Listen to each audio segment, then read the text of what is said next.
دحندو صنيحاتكم دحند صنيحاتكم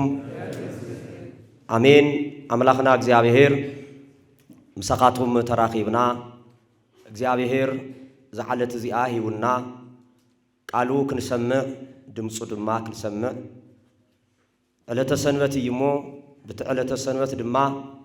منفساوي سرحات كنسرح تقدس مغبارات كنفصم እግዚአብሔር ስለልፈቀደልና አዝውድ በድጋሚ እግዚአብሔር አምላክ ተኸበረ ይልተመስገነ ይሁን እዚ መርሃ ግብሪ ለማዓንቲ ተዳሊ ዘሎ መቀለ ሀገረ ስብከት በብፁዕ አቦና አቡነ ኢሳያስ ዝምራሕ ዓብይ ሀገረ ስብከትና ምስ ቤተ ደናግል ኢላላ በህብረት በምድላዊው ዝመርሃ ግብሪ እዚ ምስ ደቅና ተለጽናዕነ እተያው ዝኾነና እግዚአብሔር ቃል አምሂርና ክንምለስ ተባሂሉ ለማዓንቲ ተመርሃ ግብሪ ተዳሊ ዘሎ እንኳዕ ደስ በለካትኩም እንኳዕ ላውዚ አብቀና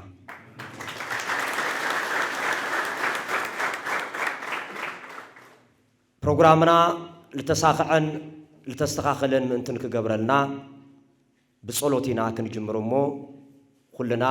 ካብ ዘለና ይተልዒልና بصلوت تيمرها قبرنا كنجمر وينا كايل بأنت اسم القدس جبريل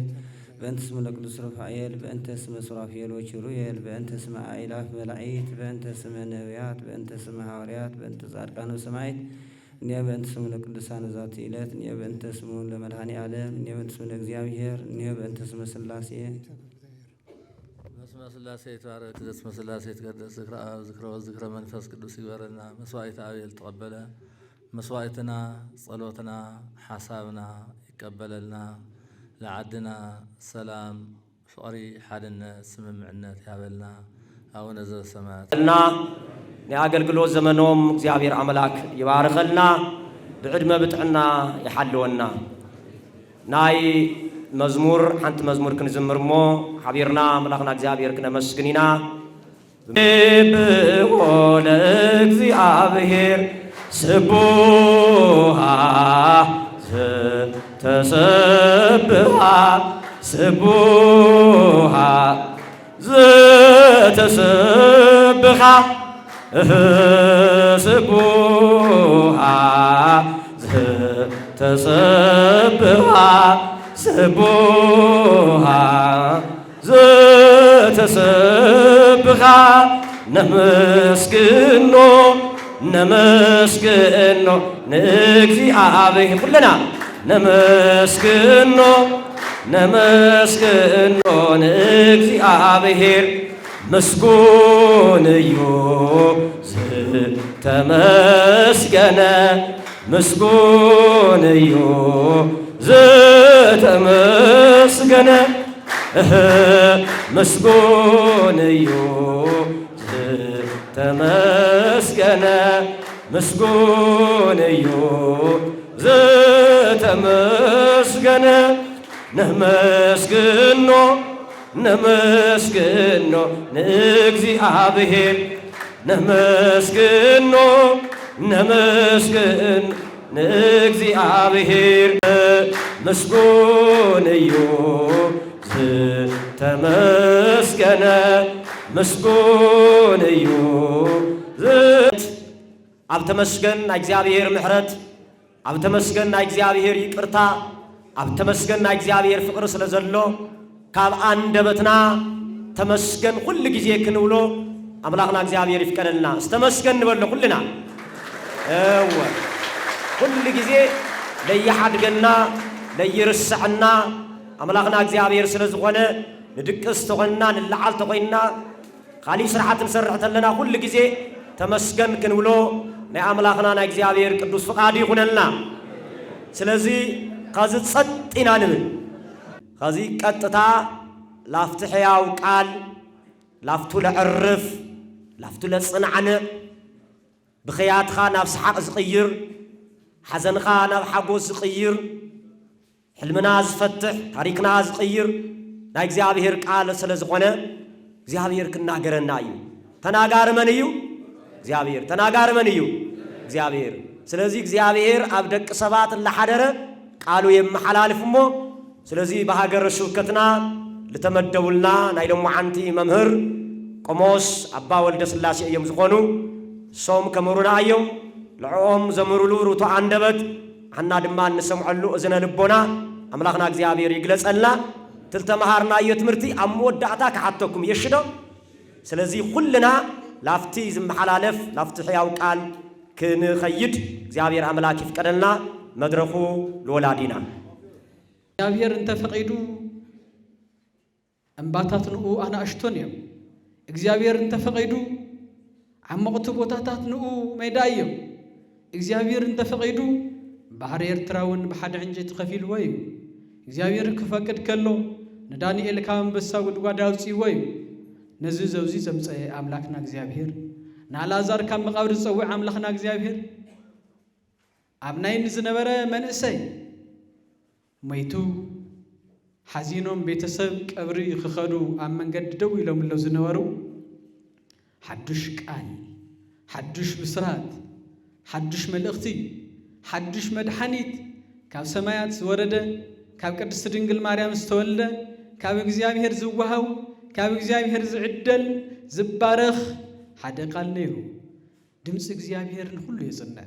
ድምፂ እግዚአብሔር ንዝሞተ የተስእ ድምፂ እግዚአብሔር ንዝሓመመ ይፍውስ ድምፂ እግዚአብሔር ንዝሓዘነ የጽንዕ ድምፂ እግዚአብሔር ዝነብዕ ዝነበረ ዓይኒ የድርቕ ድምፂ እግዚአብሔር ንዝለመሰ ኢድ የቕንዕ ድምፂ እግዚአብሔር ኣብ መቃብር ንዝነበረ ጥራዩ ዕርቃን ኮይኑ ይነብር ንዝነበረ ክዳኑ ተኸዲኑ ምስ ሰባት ክሕወስ ቃሉ ክሰምዕ ከድምፅ ከስተውዕል ናብ መንገዱ ክምለስ ኣይምሩ ከስተኻኽል ዝገብር እግዚአብሔር ዝፍውስ እግዚአብሔር ድምፁ ክዛረብ ከሎ እምባታት ኩሎም ይናወፁ ድምፁ ክዛረብ ከሎ ዝውሕዝ ዝፈስስ ዝነበረ ደም ደው ይብል ድምፁ ክዛረብ ከሎ ሞይቱ ናብ ውሽጢ መቃብር ኣትዩ ዝነበረ ኣልዓዛር ካብ ሞት ተሲኡ ወፂኡ እዩ እዞም ሰባት ሓደ ድምፂ ስሚዕዎ ከምዚ ዝብል ድምፂ ተረጋጉ ደወሉ እስኪ ስቕበሉ ሓደ ግዜ ዝብል ድምፂ ስሚዕዎም ከምኡ ዝብል ድምፂ ስሚዑ እንታይ ደልዩ እንታይ ሓሲቡ እዩ መን እዩ መን እዩ እስኪ ስቕበሉ ዝብለና እንታይ ክዛረበልና ደልዩ እንታይ ክብለና ደልዩ አምላክ እግዚአብሔር ግን ሕያው ቃል ካሞ ዝተስእ ቃል ንብሓት ዝሕብስ ቃል ዘጽንዕ ቃል ተሰኪሙ እዩ ዘሎ ኩሎም በአግራሞት ከመዩ ወድና መንእሰይ ዓሪፍናስ ንስንዮና ኸድና ኢና ዘለና ስለዚህ ስቆሉ ዝብለና ዘሎ እንታይ ደልዩ እዩ ተስተውዕል ደለኹም ተሰምዕ ደለኹም ወድምፂ እግዚአብሔር እንተሰሚዕኹም ኮይንኩም ሕዝውን ካብ ዘለኹም ዘውፅኩም ትድምፁ ንሱ ክንኸዶ ኢና ሕዚ ግን ምስቱ ዓለም ምስማዕን የድልየና ገለ ድምፂ ብገለ እኳ ክስማዓኩም ከሎ ቆላሓይ ትበሉ ሲልኩም ናፍቱ ቃሉ ጥራሕ ተኸታተሉ አምላኽና እግዚአብሔር እውን ከምኡ ኢሎም ስቕበል ምስ በሎም ኩሎም ጠሚቶም ኩሎም ሪኦም ኩሎም ተመልኪቶም እንታይ ክብል ደልዩ ኢሎም እዚ መንእሰይ ኣይሞተን እዚ መንእሰይ ደቂሱ እዩ ኢሉ ከየብቅዐ ቅርብ ኢሉ ናፍቲ መንእሰይ እቲ ሕያው ቃሉ ጌታ እግዚአብሔር እቲ መጽንዒ ቃሉ እግዚአብሔር አንታ መንእሰይ ደው በል አንታ መንእሰይ ተስእ አንታ መንእሰይ ሕይወት ሓዝ ተንቀሳቐስ ምስ በሎ ንሰብ ዘይከውን ንእግዚአብሔር ዝኸውን ብሰብ ዘይሕሰብ እግዚአብሔር ተሓስበ ብሰይ ዘይግበር ብእግዚአብሔር ዝግበር ዝስራሕ بسبب زي فتصم بإግዚአብሔር ዝፍጸም بسبب زي كون بإግዚአብሔር ዝኸውን ዝምዕርግ እቲ ሕብስት ዘበርክት እቲ ዘኪዮስ ወረድ ካብኦም ስግላ ሎማዓንቲ ኣብ ቤትካ ምድሓን ክፍጸም እዩ ካብ ሎማዓንቲ ጀሚርካ ናይ ቀረጽቲ ወይ ድማ ናይ ሸፋቱ ሓላፊ ኣይትኸውንን ምድሓን ኣብ ቤትካ ተፈጺሙ እዩ ናውረድ ኣብ ቤትካ ማኣድኻ ኸባርኸልካይ ኣብ ገዛኻ ኸባርኸልካይ ልቦናኻ ኸባርኸልካይ ዓይንኻ ኸስተውዕል ክገብሮ እዩ ልቦናኻ በረከት ከም ዝቕበል ክገብሮ እዩ ካብ ድሕሪ ሒዚ እዝንኻ ንእግዚአብሔር ቃል ትሰምዕ እምበር ንመሬት ትሰምዓሉ ኣይኮነን ካብ ድሕሪ ሒዝኪ ኢድካ ናብ ጸሎት ትዝርጋሕ እምበር ናብ ካልእ ቀራጽነት ናብ ካልእ ወሳድነት ኣይትዝርጋሕን እያ ካብ ድሕሪ ሒዚ እግርኻ ናብ ቤተ እግዚአብሔር እምበር ናብ ካልእ ኣይትኸይድን እያ ካብ ሕዚ ንድሓር ድምፅኻ ንኣምላኽ ተመስግን እምበር ንኻልኣይ ትግዛእንያ ዝበለ ኣምላኽ እግዚኣብሔር ድምፁ ስሚዑ ፍትዋት ናይ እግዚኣብሔር ደቂ ድምፁ ስሚዑ ተስኣንታ መንእሰይ ተንቀሳቐስ ክድቢ ህይወት ንበር ወሲኸካ ኣለኹ ይብል ከምቲ ንሕዝቅያስ 15 ዓመት ኣብ ርስዕ ዕድሚኡ ዝወሰኸ እግዚኣብሔር ከም እንቲ ንኣልዓዛር ኣብ ዘለዎ ቦታ ኮይኑ ፈሊጡ ካብ ውሽጢ መቃብር ዘውፅአ እግዚኣብሔር ከምቲ 12 ዓመት ደም ይፈሳ ዝነበረት ሓፍቲ ደማ ደው ኣቢሉ ጥዕና ዝሃበ እግዚአብሔር ኢዱ ለሚሳ ዝነበረት ኢዱ ዝርግሕ ገይሩ ፈውሲ ድሕነት ዝህብ እግዚአብሔር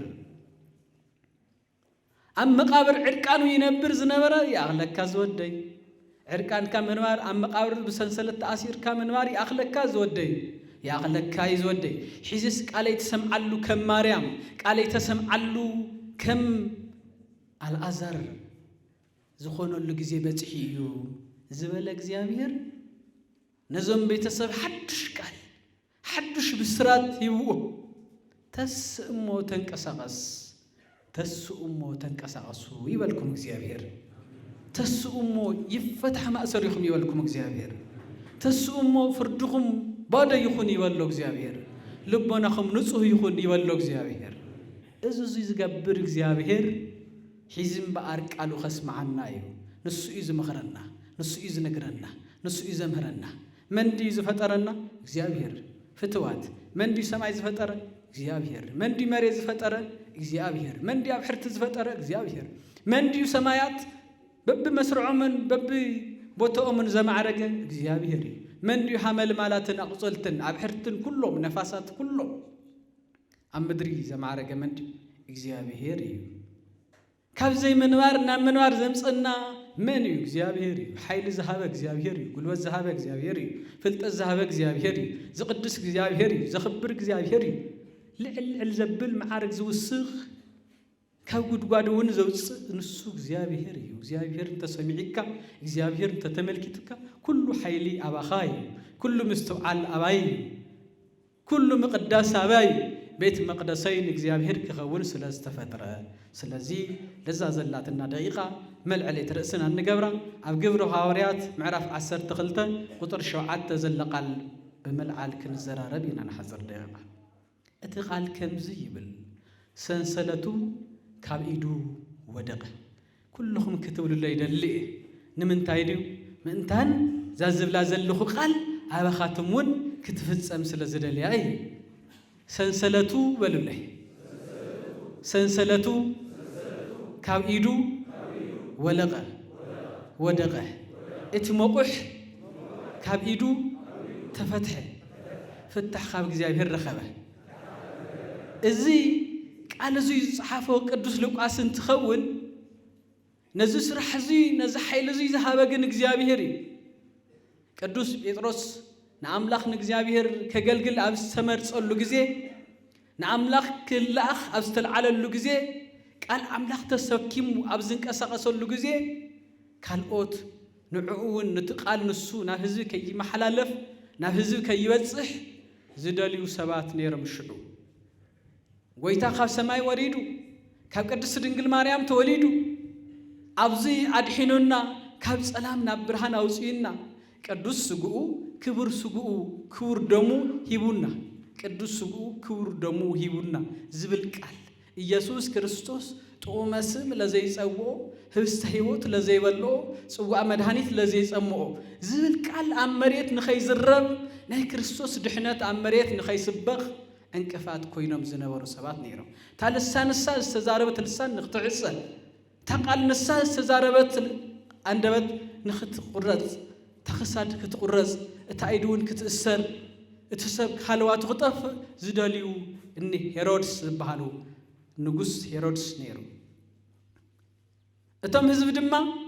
ኣብ ክክንዲ ጽቡቕ ስራሕ ዝምነዩ ሕማቕ ስራሕ ይምነዩ ስለ ዝነበሩ ያዕቆብ ኣብኡ ቀቲልዎ ምስ ረኣዩ ጴጥሮስ ድማ ከኣስሮ ከለዉ ደስ ኢልዎ መሳቶም ንሓራይ ናብ ቤት መእሰርቲ ምስ ኣተዮም እግዚአብሔር ደድሕሪኡ ኸይዱ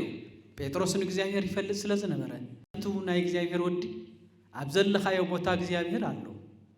ኣብ ዘለኽዮ ቦታ እግዚአብሔር ኣሎ ኣብ መንገዲ እግዚኣብሔር ኣሎ ኣብ ጉዕዞኻ እግዚኣብሔር ኣሎ ናትና ምርስዕን ዘይምስትውዓል እንተኾይኑ ወላ ኢድካ ኣብ ሰንሰለት ተኣሰረ እቲ ማእሰርትኻ ከፍትሐካ ዝኽእል ሓይሊ እግዚኣብሔር ኣሎ ኣብ እግርኻ መቑሕ እንተኣተወ እቲ መቑሕኻ ከፈትሕ ዝኽእል እግዚኣብሔር ኣሎ ኣባኻ ከም ዮሴፍ ፍርዲ ተነቢሩ ከምዚ ኢልካ ክትእሰር ኢኻ ከምዚ ኢልካ ክትቕመጥ ኢኻ እንተ ትበሃል እግዚኣብሔር ግን ተፈቒዱ ከመይ ከም ዝገብር ረኣይዎ ወዲያው ሒዙ ንጴጥሮስ ናብ ቤት ማእሰርቲ እትይዎ ኣብ ቤት ማእሰርቲ ዓበይቲ ሓያላት ሓለውቲ ገይሩ ኣብቲ ቤት ማእሰርቲ ብምቑሕ ኣሲሩ ኮፍ ኣቢልዎ ብጣዕሚ በቱ ናይ ምድሪ ዝበሃል ሓይሊ መሕለዊ ይሕልይዎ ኣለዉ ንሱ ግን እግዚኣብሔር ስለ ዝኣምኖ ለጥ ኢሉ ደቂሱ እግዚኣብሔር ካብቲ ቤት ማእሰርቲ ከም ዘውፅኦ እግዚኣብሔር ትመቑሕ ከም ዝፈትሐሉ እግዚኣብሔር ብሂወት ከም ዝምልሶ ከምቲ ኣብ ብሉይ ኪዳን ኣብ ትንቢተ ኢሳይያስ ዘንበቦ እንታይ ዝብል ቃል ኣብ ትንቢተ ኢሳይያስ ምዕራፍ 43 ካብ ቁጽር 1 ከምዚ ይብል እስራኤል ያዕቆብ እቲ ዝሰርሐካ እግዚአብሔር ከምዚ ይብላሉ እቲ ዝፈጠረካ ዘማዕረገካ እግዚአብሔር ከምዚ ይብላሉ ከመይ ይብላሉ ወላ በሐውን ተኸድካ ወላ በባሕሪን ተኣተኻ ወላ ነበልባል ኣባኻ እንተኾነ እቲ ባሕሪውን ኣይስጥመካን እቲ ሓውን ኣይቃጽለካን እቲ ሓይልታት መጥፍእውን ኣየጥፍአካን እዩ እቲ ዝፈጠረካ እግዚአብሔር ኣነ ምሳኻየ ኣጆኻ ትሰርሐካ ዘማዕረገካ ዝኽበረካ እግዚአብሔር ኣነ ምሳኻየ እሞ ኣጆኻ ይብለካ ኣሎ ኣንታ ዝወደይ እቲ ዝፈትወካ እግዚአብሔር እቲ ዝፈጠረካ እግዚአብሔር ኣጆኻ ይብለካ ኣሎ ኣንታ መንእሰይ ኣብዚ ንብዙሕ ግዜ ኣይትነብርን ናይ ምስትውዓል ሓይሊ ጥበብ ተውሂብካ ሕጊ ቤተ ክርስቲያንን ሕጊ ናይ መንግስትኻን ሕጊ ናይ ወለድኻን ሕጊ ናይ ዓድኻን ሓሊኻ ኣስተኻኺልካ ኣስተውዒልካ ናብ መንገድኻ ክትኣቱ ኢኻ ይብለካ ኣሎ እቲ ዝቐረፀካ እግዚአብሔር እቲ ዘማዕረገካ እግዚአብሔር እቲ ከምዚ ዝገብር እግዚአብሔር ንጴጥሮስ ደድሕሪኡ ናብቲ ቤት ማእሰርቲ ኸይዱ ኣብኡ ክእሰር ንብዙሕ ግዜ ስለዘይደለዮ መልኣክ ልኢኹ ናብቲ ቤት ማእሰርቲ ሓይሊ ብርሃን ስልጣን እግዚአብሔር ሂቡ ናብቲ ቤት ማእሰርቲ ልኢኹዎ እቲ መልኣክ ኣትዩ ናብቲ ቤት ማእሰርቲ በጉል ብርሃን በርሂዩ እቲ ቤት ማእሰርቲ ምኽንያቱ ጴጥሮስ ጌታ ሆይ ካብዚ ቤት ማእሰርቲ እዙይ ኣድሕነኒ ኣምላኸይ ካብዚ ቤት ማእሰርቲ ኣድሕነኒ እናበለ ይጽሊ ስለ ዝኾነ እዩ ወደይ ሓወይ ኣብ ቤት ማእሰርቲ ኣቲኻ እንታይ ኢልካ ትጽሊ ኣብ ሰማይ ትነብር ኣቦይ ስምካ ይቀደስ መንግስትኻ ትምጻእ ፈቓድካ ከምተም ሰማይ ዝኾነት ኣብ ምድሪ እውን ትኹን ናይ ዕለት እንጀራ ይሃበኒ ኣቤቱ ኣምላኸይ እዚ ህሊና እዙይ ኣስተኻኽለለይ እሞ መላእ ህይወተይ ብፈተና ካብ ክሓልፎ ናብ ምስትውዓል ኣምጻኣኒ እዚ ኣነ ዝተጋገኽዎ ኣሪምካ ጎይታይ ፍታሕ ክመጽእ ኣባይ ግበረለይ እቲ ኣባይ ተነቢሩ ዘሎ ሰንሰለት ካብ ኢደይ ፍታሓለይ ዶ ትብል ዝወደይ ትጽሊ ዲኻ ለኣምላኽ ትሪኦ ዲኻ ትምልከቶ ዲኻ ንኣምላኽ ተስተውዕሎ ዶ ዋላስ ኣብቲ ዝኸድካዮ ዝነበረ መንገድኻ ላ ኣይተውስኽን ኢኹም መስተውዕልቲ ለባማት መናእሰይ ኢኹም ምኽንያቱ ሓደ ጌጋ ተፈጢሩ ናብ ዝኾነ ባይታ ተኸይድካ ካብቲ ጌጋኻ ተመሊስካ ኣነ መን እየ ኣነ ንእግዚአብሔር እንታይ እየ እግዚአብሔር ካባይ እንታይ እዩ ዝደሊ ከምዚ ኢልካ ተኣሲርካ ክነብር እዩ ዝደሊ እግዚአብሔር ኣይኮነን ወፂኻ ሰሪሕኻ ወፂኻ ወሪድካ ኣቦኻን ኣዴኻን ኣኽቢርካ ዓድኻን መንግስትኻን ቤተ ክርስቲያንካን ኣኽቢርካ ካብኻ ዓበይቲ ኣረጋውያን ኣዴታትካን ኣቦታትካን ኩሎም ኣኽቢርካ ቤተ ክርስቲያንካ ማዕሪግካ ህይወትካ ቀዲስካ ክትነብር እዩ ዝደሊ እግዚአብሔር ትንሱ ዝደሊ እግዚአብሔር ምስ ጴጥሮስ ኣትዩ መልኣኹ ልኢኹ ዝጸለየ ጴጥሮስን ኣሕዋቱ ዝጸለይዎን ጸሎት ሰሚዑ ንኸኣዮ ኢልዎንቲ መልኣክ ንጴጥሮስ ንኽእ ኣቢልዎ ተስእ ክዳንካ ትኸደን ተስእ ተኸተለኒ ኢሉ ብሰንሰለት ኢዱ ተኣሲሩ እዩ ዘሎ ሓይሊ እግዚአብሔር ዘይገብሮ የለን ከምቲ ናይ ኢያሪኮ ህንፃ ብድምፂ እስራኤላውያን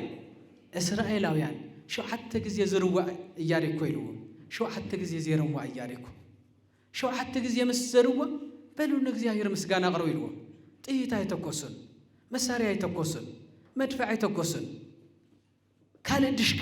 አይተኮሱን እንታይ ደኣ ድምጾም ናብ እግዚአብሔር አቅርቦም ጌታዬ እግዚአብሔር ስምካ ልዕልዕል ይበል መንግሥትኻ ልዕልዕል ይበል አምላኽ እግዚአብሔር ልዕሊ ኩሉን ፈጣሪ ኩሉን ኢኻ ምስ በልዎ ዝተሃነፀ መንደቕ ዓብዪ መንደቕ ሰብ ከይኣትዎ ተገይሩ ዝተሃንፀ መንደቕ ከም ሓመድ ኮይኑ ናብ መሬት ወዲቑ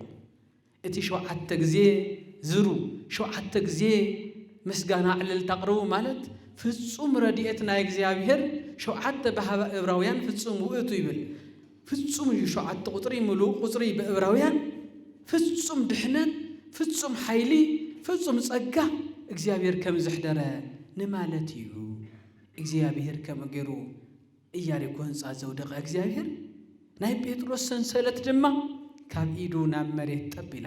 ተስእ ክዳንካ ተዓጥቕ ድምፂ መልአክ ምስ ሰምዐ እቲ ድምፂ መልአክ ድማ ድምፂ እግዚአብሔር እዩ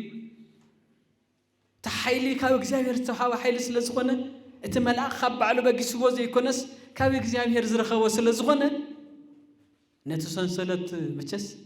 እቲ ካቴና ኢድኩም ዝኣቲ ካቴናስ ብኻልእ ናይ ካቴና መፍትሕ እኳ ፍትሕዎ ተተባሂልኩምስ ኣይፍታሕን ብኻልእ እንትኻልእ እኳስ ኣይፍታሕን እዚ ዝተኣሰረ ካቴና ግን ብዘይ ምንም መፍትሕ ብድምፂ እግዚአብሔር ካብ ኢዱ ናብ መሬት ጠቢሉ ብርሃን ውልዕ ኢሉ ቀዳማይ በሪ ወፂኡ ካልኣይ በሪ ውፅእ ምስ በለ ሳልሳይ ናብቲ መንደር ዘውፅእ ምስ ረኣየ ሒዚ ፈሊጠ ሒዚ ተባራቢረ እግዚአብሔር አምላኸይ መልአኩ ልኢኹ ካብዚ ቤት ማእሰርቱ እዚ ከም ይዘውፀኒ ሒዚ ተረድየ ኢሉ ደቀየ እግዚአብሔር አምላኽ ከምኡ ገይሩ ሰንሰለት ካብ ኢድኩም ፈቲሑ ብፍትሕን ብርትዕን ናብ መረበትኩም ይመልስኩም እግዚአብሔር ድምፂ ጸሎትኩም ሰሚዑ ንስትሕግዝዎም ቤተሰብኩምን ስድራኹምን ዓድኹምን ትድግፍዋ መናእሰይ ስለ ዝኾንኩም እግዚአብሔር ናብ ቦታኹም ይመልስኩም ስታ ሰንሰለት ካብ ኢድኩም የውፃያ እዚ ጥራሕ ኣይኮነን ጸሎት ዝለመደ ሰብ ጸሎት እዩ ዝቕፅል ሓይሊ ጥበብ ዝለመደ ሰብ ሓይሊ ጥበብ እዩ ዝውስኽ ምድሓን ዝለመደ ሰብ ምድሓን ስለ ዝውስኽ እዚ ከምዚ ዝገብር ዘሎ ኣምላኽ ኣብ ብዙሓት ቅዱሳን ኢና ንሪኦ ረኣዩ ዶ ብናይ ሜዶንን ከመይ ይኸውን ዝብል ኣብ ርእስና ክፍጠር ይኸውን ኣነ እኮ ን10 ዓመት እዩ ተፈሪድለይ ኣነ እኮ ን20 ዓመት እዩ ተፈሪድለይ ኣነ እኮ ከምዚ እየ ገይረ ክትብለኹም ከም ትኾኑ ርዳእኒ ኣነ እኮ ንክንድዚ ዓመት ሃሜሎም እዮም ሰንሰለት ከመይ ኢሉ ካብ ኢደይ ክወልቕ ብሓንቲ ደቂቓ ብሓንቲ ሰዓት ይወልቕ ነቲ መራሒኹም ነቲ ሓላፊኹም ልቦንኡ ብጣዕሚ የበርትዖ እዞም ማሕዋተይ እዞም ደቀይ እዚኦምሲ ሃኒፀ ኣልሚዖም ተበልዑ ዶ ይሓሽን ዝብል ሓሳብ ናይ እግዚአብሔር ክወሃቡ ይኽእል እንኳን ኣይኮነን እዙይሲ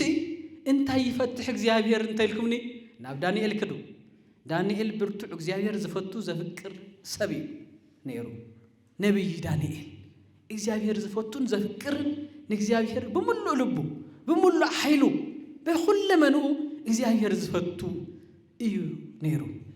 ንእግዚአብሔርስ ብናይ ምድሪ ሓይሊ ኣየወዳድሮን ነይሩ ንእግዚአብሔርስ ብናይ ምድሪ ጥበብ ኣየወዳድሮን ነይሩ ንእግዚአብሔርስ ምስ ናይ ምድሪ መንግስቲ ኣየተኻኽሎን ነይሩ ናይ ምድሪ መንግስቲ ናይ ምድሪ ጥራሕ እያ ዘላቶታ መንግስትነት እግዚአብሔር ግን ናይ ምድርም ናይ ሰማይ እዩ ናይ ምድሪ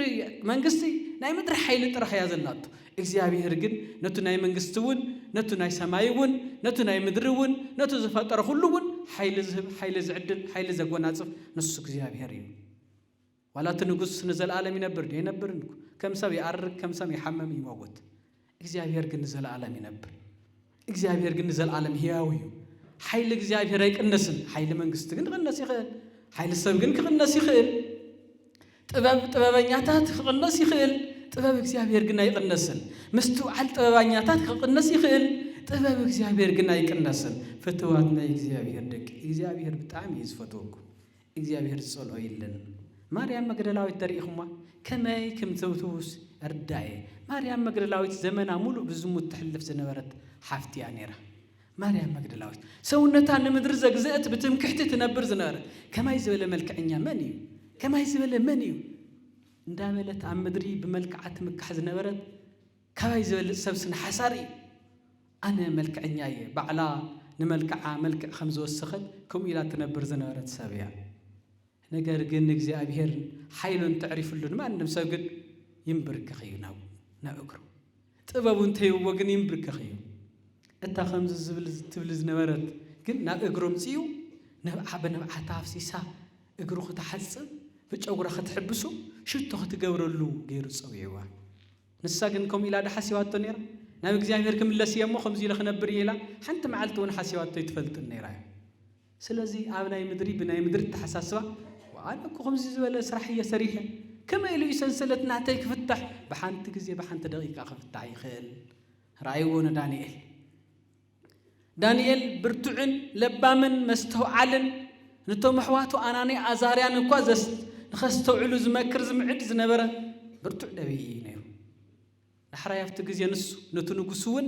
بتخكل إزاز نيرو بزي من المقدال يإزاز نيرو نتو نقص نحرس كافتم 120 حلق إلو استمرتون حدا دانيال استمرتنيرو نحراي دانيال እንደገና ትንጉስ ታይገብረው ደልዩ አጥዩ ስለዚህ ፈቀዶ ካፍተም ምሩጽ ገይሩ እንደገና ልዕልከ ብሎ ደገ ሚኒስተር ገይሩ ኸሸሞ ደልዩ نحرايتهم سبعة أوشتي خل مسناتات كسرح زدلة سبعة دانيال انتليو زسرق سب ويزوسد سب دانيال انتليو عيسرح النان سلازي دانيالس نتفاعل بفيت نفيت كنتفاعل نخلينا ننقص بمخارجن كنتفاعل نخلينا عيلم حيل مدريكا حيل እግዚአብሔር كم زي بلص خنغركم دلي ناو نغوس كيد نغوس دانيال تايفوتو لمصنع دانيال كل غزي معلتي ناو እግዚአብሔር يصلي نيرو معلتي ناو እግዚአብሔር ጸሎት يقرب نيرو نحراي انتاي نغبر يلم ناو نغوس كيدنا بدانيال زي فوتوا ነገር ኢና خناتيو كيدم نغوس شح عامت نغس أبزي ورحي وشتزي ما نمسى بجكا نبخا لا أملاخ نخيص اللي من اختت حلال في لهم إلكم إيه دانيال معلتي نها أملاخ يصلي معلتي نها أملاخ صلوت يقربي سلازي صلوت يقرب مخانو سلازي بلتو أيكونن معلتس أفسلاسا معلت أيكونن أفسلاسا معلت كوا يخولون دانيال الشيلوم نقص الشيلوم بل بناي عدنا محلات محيلك خوين كام حزم محيلك صبح تفرسه تخليخا بناي ميدونن فارسن محلات محيلك لناجن سلازي فرس ناي ميدونن ناي فارسن محلا بك صنع سلازخونه محيلك سلازخونه بناتو محلا لنا يلو محيل لكم يلو رايو املاخ ابزخون كخوين كا املاخ تصوع خمس لكاي أوشت ودقاد كوين كوالا أملاخ تصوعهم زلكايو أب حدا بوردر أب حدا دوب كوينس حدا تجادلاي نعسر عمد أو دفع زنبر تجادلاي نيرو كافتا دفع خل عال أي كالون نيرو لحراي علتات زمن مبزحلت العلس توم علتات نغير السعم بزي متشس ندحر نتبع كتتقم ولا دلي خاص حدا نجر الحماق تقم ولا تدلي خاون الحماق تقم ولا تغلي خا نصبغ تتقم ولا تدلي خاون نصبغ تتقم ولا تدلي خا تخليخ ناو سئله دهنو ونز وسدلو يلن كالو ونز وسدلو يلن مصحفو ونز وسدلو يلن دحراي انتاي غيرو زناغا علن زጫወተለን ካርታ ግን ነረን ተን ካርታስ ታገር ወንስ መዲውን ሓደ ቁጥሪ ተባሃል ካርታ በሓደ መዓልቲ በአታለ ማርያም መስታወሲት ክልተ ቁጥሪ ከማ ሰለስተ ቁጥሪ ሓደ ቁጥሪ ልደታለ ማርያም ክልተ ቁጥሪ አቡነ ሊዋኖስ ሰለስተ ቁጥሪ በአታለ ማርያም أربعة قطري أروح أنا قصي لهم عنتي نالنا ذكر حمشت قطري قبل من فسكر شخوم ناله تنعلتات مستوس كيروان بتنعلتات نسن لا يجزي رزق الرب زل ساكوينو معناتي سلازي دانيال دما علت أوزخون كخوين كاس نيجزي كتسوعون تدلي خخوين كا زي تسوع علو زي تمسكن اللو جزين ساعة يلن دحراي دانيال إذا محلاي سمع لي كفيلو يسمع لي أبزا سلاسة معالت زيا ናብ ኣምላኽ ዝጸለየ ሰብ ናብ ኣንበሳ ጉድጓድ ክድብረ እዩ ዝብል ድምፂ ይሰምዕ እዩ ዘሎ ዳንኤል እውን ምስኣቶም ኮይኑ ውሳኔ ክውሰን ከለስ ይሰምዕለይ ዳንኤል ምስኣቶም ኮይኑ ተውሳነ ኣወሲኑ ስቕ ኢሉ ዳሕራይ ንሳ ተመስከዱ ሓንቲ መዓልቲ እኳ ይሓደረን እዛ በር ገዝኡ ኸፊቱ ንኢየሩሳሌም ገይሩ ናብ ኣምላኽ ምጽላይ ጀሚሩ ንሱ ሙሉእ ብምሉእ ዝኣምሎ ኣምላኽ እምበር ነቱ ንጉስ ይነበረን ሙሉእ ብምሉእ ዘምልኾ ንእግዚአብሔር እምበር ነቱ ንጉስ ይነበረን ሙሉእ ብምሉእ ህይወቱ ዝህቦ ንእግዚአብሔር እምበር ነቱ ንጉስ ይነበረንና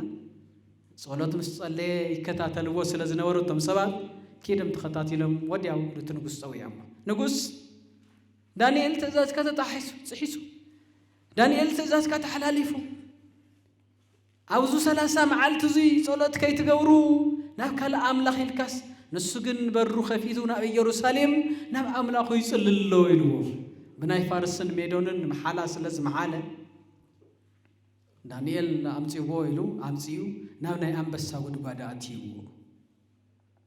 ሓቲምዎ ምሒሉ ግን እንታይ ኢልዎ ራእይ ናይ ዳንኤል ምጽላይስ ነቲ ንጉስ እኳ ናይ ዳንኤል ምብርታሕስ ነቲ ንጉስ እኳ ከም ዝማረኾስ ራእይ ዳንኤል እቲ ኩሉ ግዜ ተምልኾ ኣምላክ ኣንታ ፍትወይ ኩሉ ግዜ ደና ኣምላክ ጽውዕ ሹም ኣብዛ ኣለኻሉ ጎይታዬ እግዚአብሔር ትብልዕ ከለኻ ማኣዲ ትድቅስ ከለኻ ትትስእ ከለኻስ ጎይታዬ ካብዛ ዘለኽዋ ቦታ ሓደ መዓልቲ ፍትሒብካ ተውፀኒ ከም ዝኾንካ ለምነካ ኣለኹ ንቅዱሳን ኣቦታተይ ሰንሰለቶም ዝፈትሓኻ ናይ እውን ሰንሰለተይ ከም ትፈትሓለይ ኣኣምን እየ ኢልካ ዶ ትጽሊ እቲ ኩሉ ግዜ ተምልኾ ኣምላክካ ንሱ ይሓግዝካ ንሱ ይርዳእኻ ንሱ ምሳኻ ይኾን ኢልዎ እቲ ንጉስ ኣማነ እኮ ይኮነን ዝኣምን ንጉስ እኮ ይኮነን ብናይ ዳንኤል እምነትን ጥንካረን ርእዩ ደኣ እምበር ክንደየና እዩ ዳንኤልስ ትእሰር ኢኻ ናብ ናይ ኣንበሳ ጉድጓድ ትድብረ ኢኻ እናተባሃለን ሃለየስ ክንደየና እዩ ጽኑዕ ዋላ ናብ ኣንበሳ ጉድጓድ ብኣምላኸይማ ብምንም ዋጋ ክልክዖ እውን ኣይክእልን ኣነ ናብ ኣንበሳ ጉድጓድ ተተደብርኹ ይሓይሽ ካብ ኣምላኸይ ከይጸዋዕኹ ሽሙ ክውዕል ኢሉ ምስ ደብረዮ ኣብኡ ሓዲሩ ምስቶም ኣንበሳ ለጥ ኢሉ ምንም ከይነኸስዎ እዙይ ህያው ታሪክ እዩ እስተገብረ ታሪክ እዩ ነበረያ ነበረ ሕንቅሕንቅሊተ ይኮነ ኣብ መጽሓፍ ቅዱስ እውን ዝተጻሕፈ እዩ ትንቢተ ዳንኤል ምዕራፍ 4 ምዕራፍ 3 ራእዩ ዝተጻሕፈ ቃል እዩ ናይ ባዕሉ ናይቲ ንጉስ ምዕራፍ 4 እዩ ናይ ዳንኤል ምዕራፍ 3 እዩ ራእዩ ካብኡ ምስ ሓደረ እቲ ንጉስ ሓጺጹ ንጉሆ ዳንኤል ዳንኤል ዳንኤል ኢሉ ክጽውዕ ከሎ ተበሊዑ ዶ ቆረጣጢሞም ወደቶም ኣናብስት ኣጥፊኦም ወደቶም ኣናብስት ኢሉ እንተመጸስ ዳንኤልስ እንኳን ክቁርጥምዎ እንኳን ከበልዕዎስ ኣይ ባሓጨርዎን ምስኡ ተሓቋቒፎም ደቂሶም ዳንኤል ኣለኻ ኢሉ ንጉስ 1000 ዓመት ንገስ እቲ ዝኣምሎ ትዘምልኾ ኣምላኸይ ናይዞም ኣናብስት ትሪኦም ዘለኻ ኣፍ ዓጽዩ ኣድሒንን ኣምላኸይ እግዚአብሔር ኢሉ ብሓይለይ ድሒነ ብጥበበይ ድሒነ ብኽእለተይ ድሒነ ብጉልበተይ ድሒነ ይበለ እቲ ዘምልኾ ኣምላኸይ እቲ ዝንብርክኸሉ ጽለየሉ ኣምላኸይ ካብዞም ኣፍ ኣናብስት ኣፎም ዓጽዩ ኣድሒኒ ይዘለ እወ እግዚአብሔር ይድሕኒ እስኪ ዝኾነ خلق حيلي ويتم أنا زيبال عديهم كينهم ولاس كم أيو إلو تنقص إسكي تم زخصص ونداني إلهم سوا تم زخصص وس كم سوا ميلو تم زخصص وما مسأبيلهم سرج قبلهم خلص جنا كي وردون حلو تم أنا استقبلهم قبلي لهم قرتم تم ميلهم مخنياتو حيل إجزاهير يدهين وامبر حيل السبع يكون نزدحنا مخنياتو قلبت إجزاهير تباب إجزاهير امبر نايمتر قلبته يكون نزدحانو نا أملاخ أنت تسألي خاخوين كاس كم تدحين فلوت سلاز خنا بيتروس انتاي ديز جبرة نام هرا نخدس السومس سيلاس كوينو نامورس ساعتهم سوت حت نايت أولاد ساعات نامس أولاد يخد نيرو نامورو خد كلو عم نقدم زمهر ويزن الجرز قصة تليس جالس يخد نيرو دحراي كاف ساعات حدا معلتس ጋኔን ዝሓደረ ሓንቲ ሓፍቲ ብጥቆላ መንፈስ ዝመሓደር ዝነበረት ሓንቲ ሓፍትስ ኣብ መንገዶም ጸኒሓቶ እዞም ሰባት እዚኦም ሰምዕዎም ናይ እግዚአብሔር ቃል ከምሩኹም እዮም ንህይወት ክኾነኩም እዩ ናበለት ክዛረብ ከላ ሰሚዐ ምስ ቆላሒሎም ብሓቂ መንፈስ ዘይኮነስ ብናይ ድኽመት ብናይ ጥንቆላ መንፈስ ዝዛረብ ከም ዘላ ሪኦም እቲ መንፈስ ገሲጾሞ ምስ ወፁላ እቲ መንፈስ እታ ላጠንቆለቶም ላጠንቆለት ትህቦም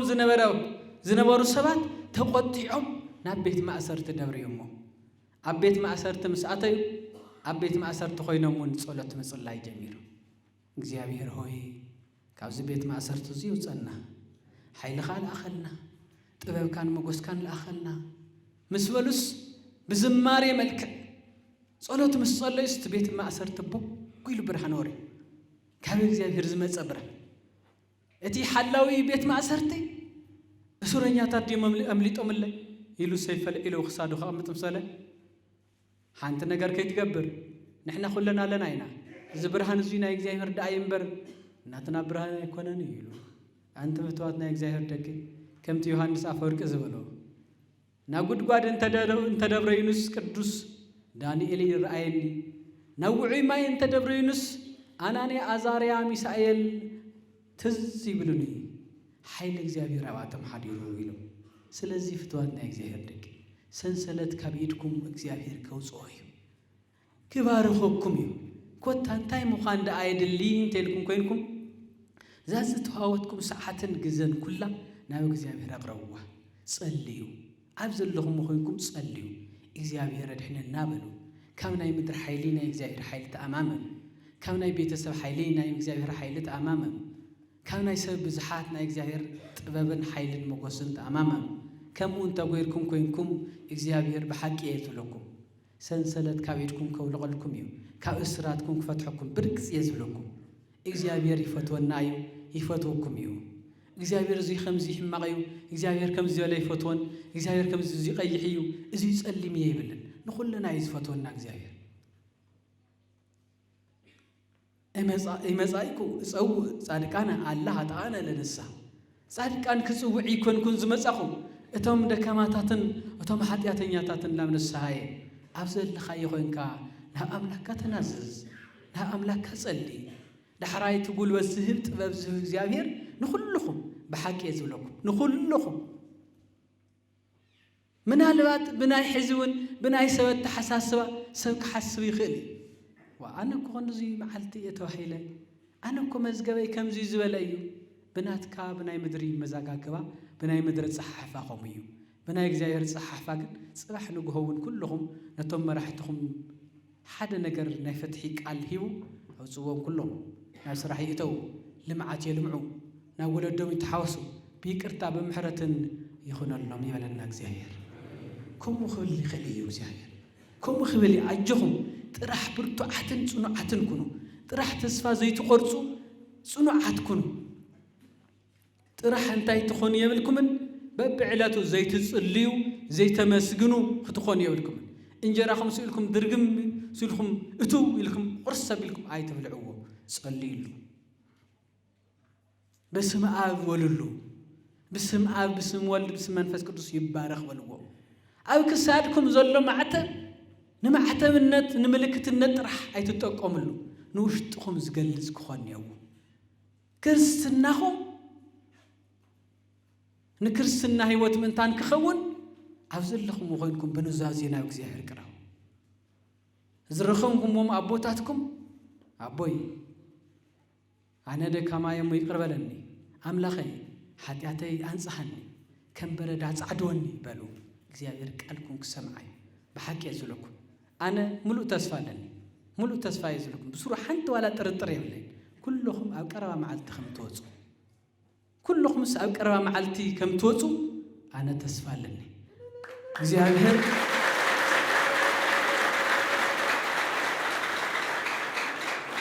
ቤተ ክርስቲያንና እውን ክትጽልያ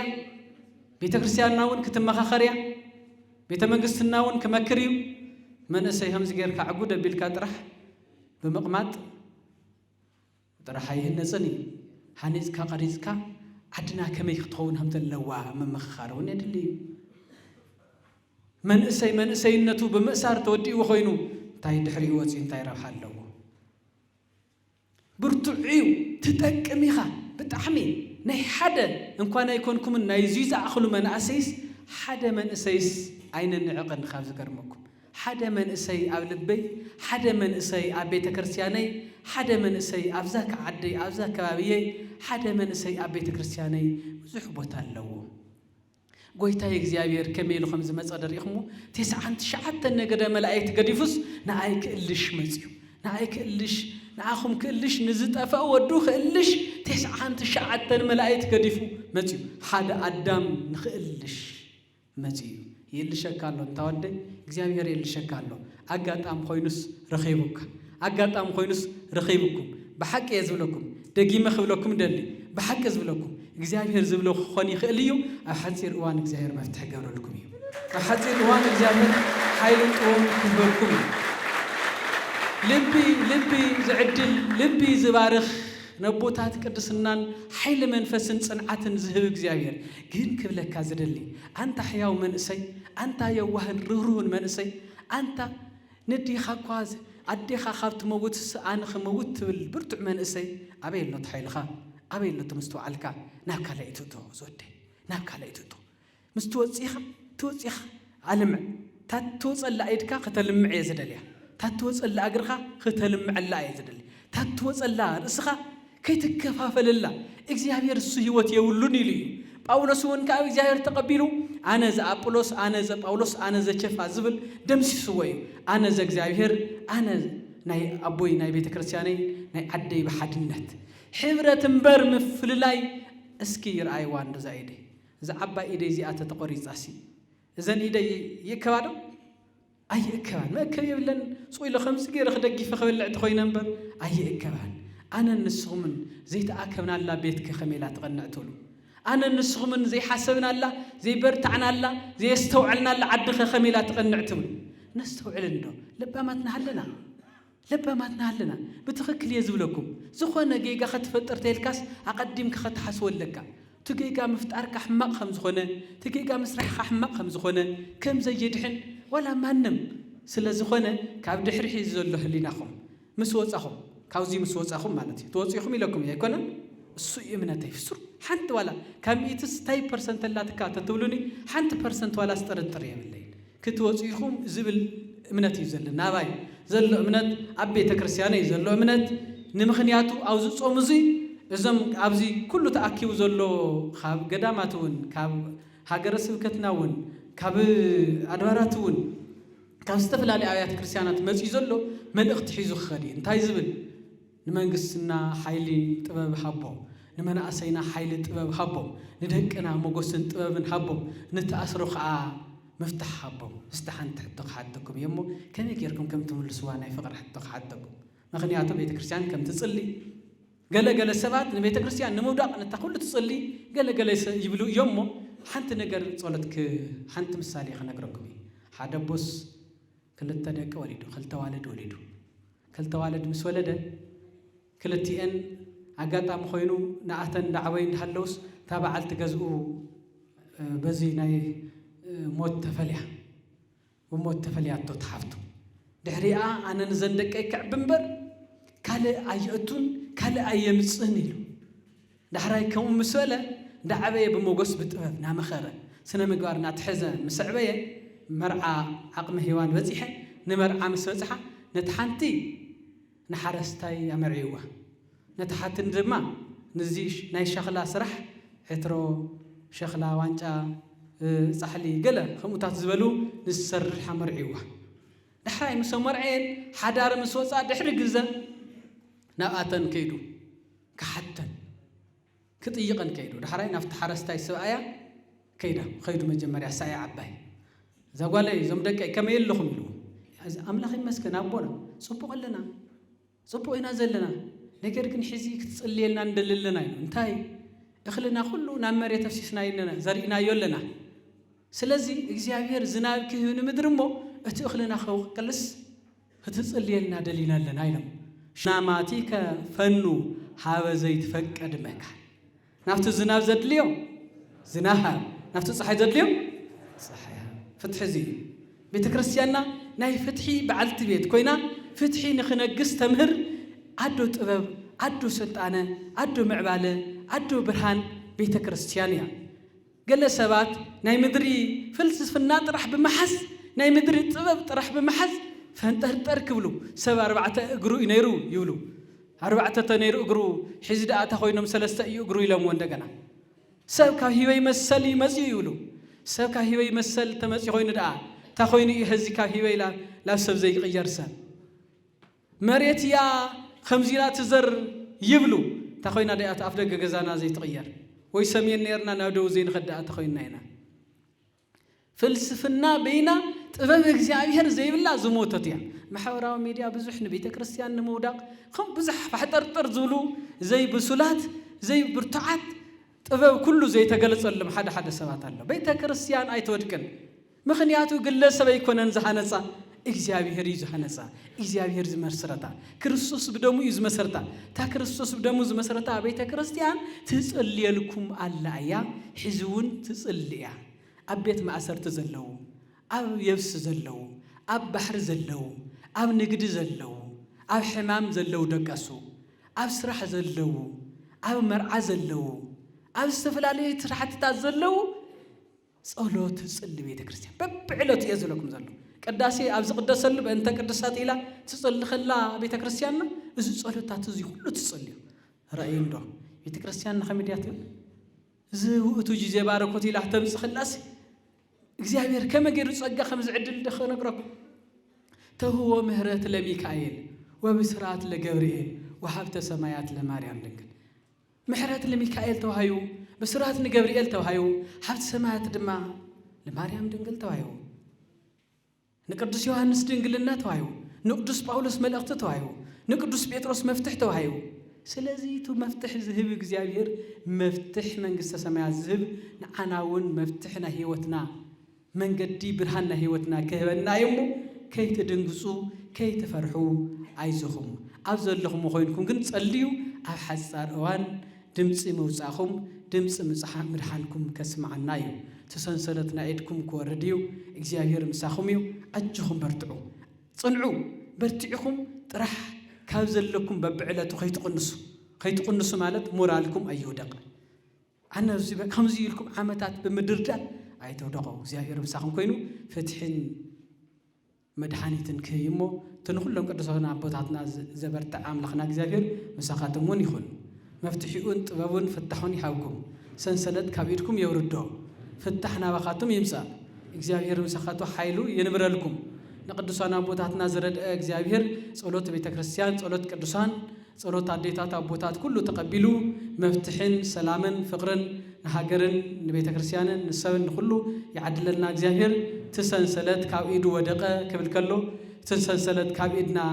አምላኽና እግዚአብሔር ይወድቀልና ሰንሰለት ኃጢአት ሰንሰለት ድኽመት ሰንሰለት ማእሰርቲ አውድቁ ብርትዕን ጥበብን ሞገስን ያዕድለና ስብሐት ለእግዚአብሔር